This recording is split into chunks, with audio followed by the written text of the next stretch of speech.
Hello, this is a quick piece of information for everyone out in California. There's an article out now called What's at Stake for California at the Climate Conference as Newsom Backs Out by Rachel Becker of Cal Matters that came out very recently. So the news is focusing on the updated Paris Climate Conference coming up and the fact that Governor Newsom will not be attending, but Lieutenant Governor Eleni Kounalakis will be going in his stead.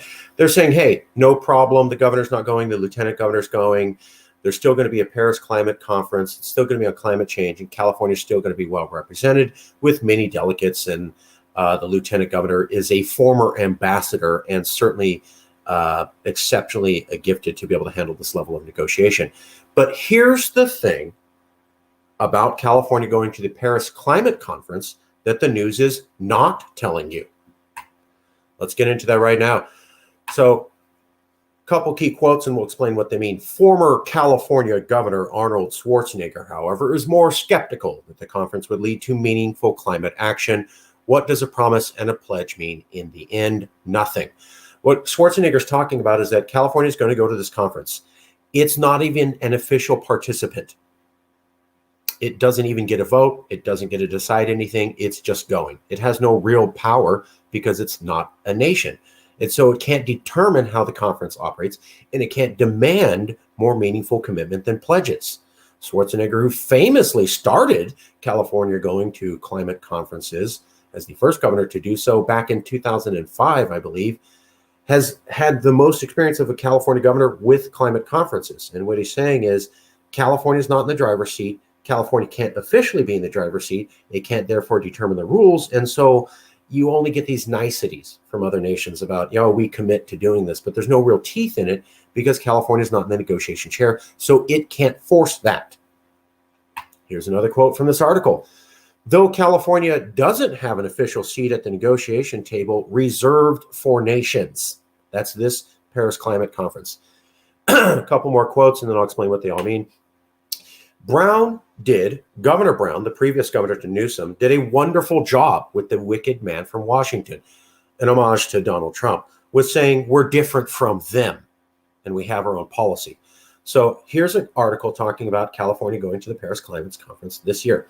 What they're saying was that before Biden, when he had Trump, the governor of California would point at that person and say, we're not like you. We're not Americans like you. We have different values from you. So here's Cal Matters, a major policy article celebrating the fact that a California leader looked at an American leader and said, we're not like you and we have a different culture, especially when it came to climate change. They're celebrating that. There's another quote. Newsom may like to call California a nation state, just as Jerry Brown did, and Governor Schwarzenegger, but as a sub-national government, it doesn't have an official role in negotiations. But here's the interesting thing. Also in the same article, California has been steady for a long time, but in the 4 years of Trump, California stuck to its guns, its economy continued, and now we have a lot of credibility worldwide. So if you go and you check out this article, What's at Stake for California as the Climate Conference, at the Climate Conference in Paris as Newsom Backs Out by Rachel Becker, October 28, 2021, what you're going to see is California is not a nation. So it doesn't really have any power. It can't really have any power over negotiations. But here's the interesting thing.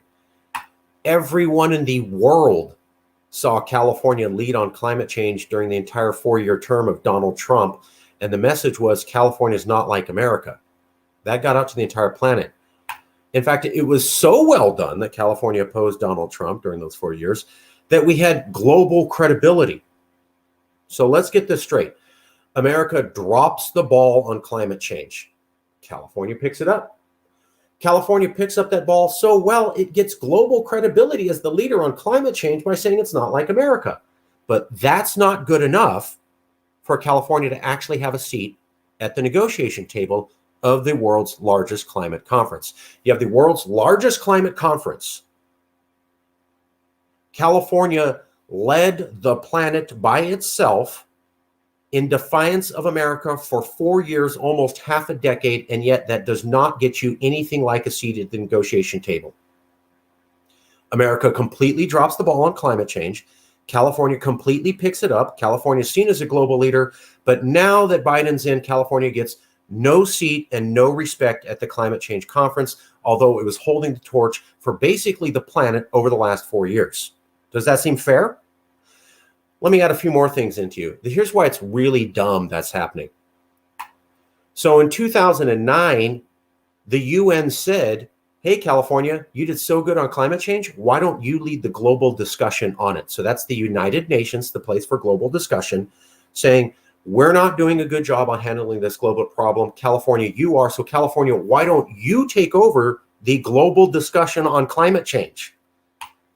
Quotes, after last year's successful Governors Global Climate Conference Summit, the UN asked California to host another summit focused on the great work that smaller governments have done, which are already ahead of federal governments. So 2009, President of the United Nations, Ban Ki-moon, said, hey, California, we're not doing a good job on global climate conferences. You're doing it all by yourself. Why don't you continue to be the official torchbearer and holder of conferences for the entire world? Then you fast forward to the next California governor, after Schwarzenegger, Brown. America pulls back from the Paris Climate Conference, and Brown holds the world leadership together moving forward with climate change. In fact, Jerry Brown did such a good job as global leader on climate change during the time of Trump that Politico magazine, a serious political magazine, said Jerry Brown, the president of the Independent Republic of California. The governor is acting like the leader of a sovereign country, an alternative to the United States. That's Politico magazine saying California basically was leading the global climate change conference over the last 4 years during Governor Brown. And then you can go to the previous governor, Governor Schwarzenegger, and you can see the United Nations saying California is basically holding the torch on the entire global climate change conference. And here's why this is exceptionally stupid that we're treated this way as Californians now. 2015, California was basically officially treated as a sovereign nation at the Paris Climate Conference.